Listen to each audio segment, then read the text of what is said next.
Today, we remember, we honor the memory of the millions who perished at the hands of Nazi Germany and its regime of evil by remembering not just how they died, but how they lived through the stories that they left behind.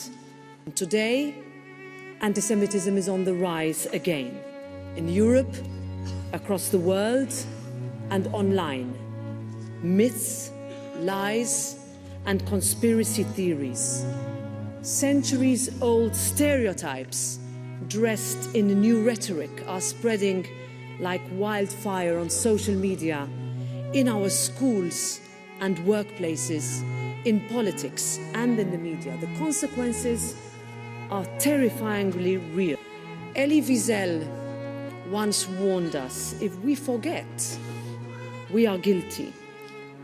If we forget them, they will be killed a second time.